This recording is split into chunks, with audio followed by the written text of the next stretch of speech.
The lord. దేవుని బిడ్డలైన మీ అందరికి వందనాలు. ప్రభునందు దేవుని బిడ్డలారా, 2024 సంవత్సరం దేవుడు మరి ఒక నూతనమైనటువంటి దినములో మనల్ని ప్రవేశపెట్టాడు. అది జూన్ మాసం మొదటి దినం. దేవుడు మనకి జూన్ మాసం మొదటి దినం ఇచ్చినందుకు యేసయ్యకే మహిమ కలుగును గాక. ఆమెన్. పరిశుద్ధ బైబిల్ గ్రంథంలో నుంచి ఒక అద్భుతమైన మాట, యోహాను సువార్త 11వ అధ్యాయము 40వ వాక్యం.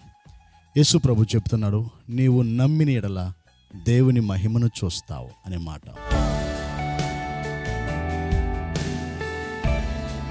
దేవుని మహిమ చాలా విలువైంది. దేవుని మహిమ చాలా ఘనమైనది. దేవుని మహిమను దేవుడు చూపించాలని ఎప్పుడు ఇష్టపడుతుంటాడు.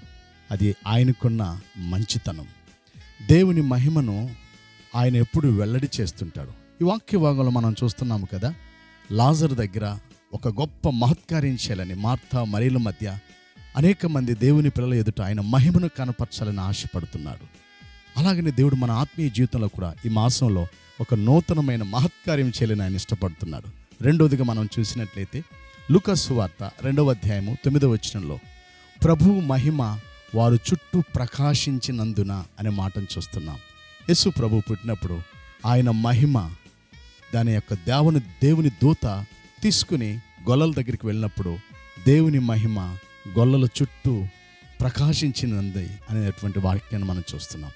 ఈ జూన్ మాసంలో దేవుడు రెండవదిగా మన చుట్టూ ఆయన మహిమను ఉంచాలని ఆయన కోరుతూ ఉంటున్నాడు. నువ్వు ఎక్కడున్నా సరే, ఏ ప్రాంతంలో ఉన్నా సరే, నీ యొక్క ఆత్మీయ జీవితంలో ప్రభు కొరకు నువ్వు జీవించగలిగితే ఈ మాసంలో నీ చుట్టూ మన చుట్టూ ఆ రోజు గొల్లల చుట్టూ ఆయన మహిమతో ప్రకాశించినందున మన చుట్టూ కూడా ఆయన మహిమతో ప్రకాశించాలని ఆయన కోరుతున్నాడు. మూడవదిగా దేవుని వాక్యాలను మనం జ్ఞాపకం చేసుకున్నట్లయితే పరిశుద్ధ బైబిల్ గ్రంథంలో ఈ మాటను మనం చూస్తాం. దేవుని బిడ్డలారా, హబక్కూకు 2వ అధ్యాయము 9వ వాక్యములు ఈ మాట రాయబడింది.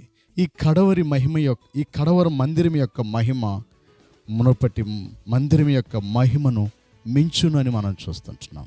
మూడవదిగా మందిరంలో ఆయన మహిమను ప్రకాశింపచేస్తున్నాడు.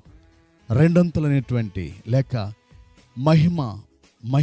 మహిమను మించి మహిమను ఆయన మన మధ్య ప్రకాశింపచేస్తున్నాడు. కాబట్టి మన ఆత్మీయ జీవితంలో ఈ యొక్క జూన్ మాసంలో ఈ 3 సంగతులను దేవుడు మన మధ్య తీసుకొస్తున్నాడు.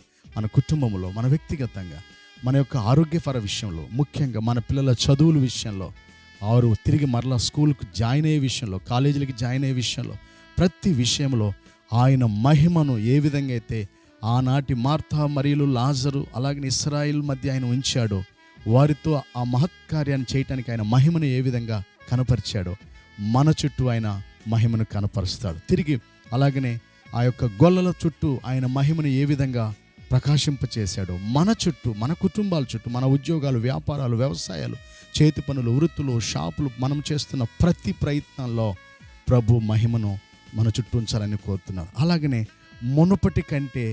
మునుపటి కంటే ఈసారి మరి ఆయన మందిరం యొక్క మహిమను అధికం చేస్తున్నాడు. ప్రార్థన చేసుకుందామా?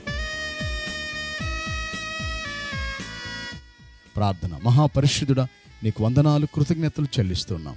అవును నాయన, ఈ జూన్ మాసంలోకి మమ్మల్ని ప్రవేశింపచేశారు.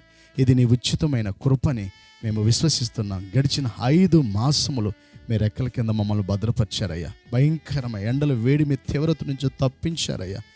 ఎండ దెబ్బ తగలకుండా కాపాడాడు. మీ చల్లనైన నీడలో మమ్మల్ని నిలబెట్టావు తండ్రి. ఏమిచ్చి మీ రుణం తీర్చుకోలేం. మీకు కృతజ్ఞతలు చెల్లిస్తున్నాం. మా కొరకు కల్వరి శిలువలో రక్తం కార్చి ప్రాణం పెట్టి మరణించి తిరిగి లేచావు. ఇదిగో నువ్వు చెప్తున్న ఈ జూన్ మాసంలో మాకు ఇచ్చిన వాగ్దానం, నీ మహిమను మాకు కనపరుస్తానన్నావు. నీ బిడ్డల కుటుంబాల్లో, వ్యక్తిగత జీవితాల్లో, నాయన బిడ్డల చదువులు అన్నింటిలో కూడా నీ మహిమను కనపరచండి. రెండవదిగా నాయన, గొల్లల చుట్టూ ఏ విధంగా నీ మహిమ నుంచిందో మా అందరి చుట్టూ, నీ బిడ్డల చుట్టూ, ఈ వాక్యాలు చూస్తున్న బిడ్డలందరి చుట్టూ నీ మహిమను ప్రకాశింపచేయండి. మునుపటి కంటే అధికం చేసి మీ మహిమను వెల్లడి చేసి దీవించమని, బిడ్డలందరినీ ఆశీర్వదించమని, నీ వాక్యాలు చూస్తున్న కుమారులను, కుమార్తెలను, వారి ఉద్యోగాలు, వ్యాపారాలు, వ్యవసాయాలు, చేతి పనులు, వారి యొక్క షాపులు అన్నింటినీ మీరు దీవించమని, బిడ్డలు నాయన మా తండ్రి అలాగనే బిడ్డల యొక్క స్కూల్స్, కాలేజీలు అన్నింటినీ ఆశీర్వదించమని, బిడ్డలకు కావాల్సిన ఆరోగ్యపరంగా, ఆర్థికంగా, ఆత్మీయంగా మీరు వర్ధల చేసి దీవించమని యేసు నామములోని ప్రార్థించి వేడుకుంటున్నాం తండ్రి. ఆమేన్. దేవుని మహిమ మనకు తోడై నడిపించును గాక. ఆమేన్.